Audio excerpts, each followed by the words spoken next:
Hello বন্ধুরা, আসসালামু আলাইকুম। আজকে আমি ঘুমিয়ে উঠতে করেছি দেরি। তারপরে গেলাম আমি দাঁত মারানি গিয়া দিই কলগেট পরে রয়েছে খালি।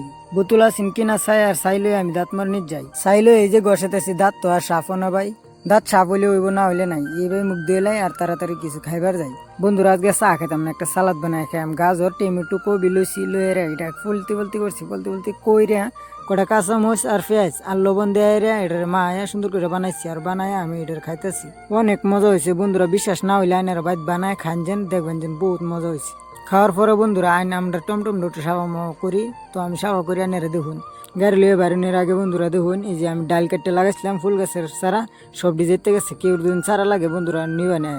তো চলুন আমরা টমটম লয়ে যাই আর এক ভাই নিব সবজি গিয়ে আমরা লুট করি। পেঁয়াজ রসুন আলু আর এডি লুট করে শৈলে ভরে গেছে বালু আর বরুগা বালু করলাম গাড়ি চালু। বন্ধুরা ফুর্তি গাড়ি চালাইতেছি, আধা রাস্তাত গিয়ে ভাসে গেছি। আর বাইরে ফোন মেরে কইছি আর ভাই করছে না বেশি দেরি। আমরা দুই ভাই মিললে গাড়ি ঠিক করি আর আইনেরা লাইক করেন তাড়াতাড়ি। দুই ভাই মিললে অনেক সময় করলাম আমরা কষ্ট যাই আমরা হোটেল। বন্ধুরা এই যে দেখতেছো এই হোটেলটা হচ্ছে সুডুমুডুনি হোটেল, আর এই হোটেলটার মধ্যে সবসময় ঘুগনি ঘুরি গেছে আর মানুষ খাইবার লেগে ফাগলা। তো বন্ধুরা আমরা দুই ভাই তো আর বেশি ফাগলা, এই লেগে 2 প্লেট লইছি, আমরা দুই ভাই খাইতেছি। আর আজকের মিনি ব্লগটা এখানে শেষ। আর আপনার ভিডিওটা ভালো লাগলে তো অবশ্যই লাইক আর সাবস্ক্রাইব করে যাবেন, আর ফেসবুকে দেখলে ফলো দেওয়া যাবেন।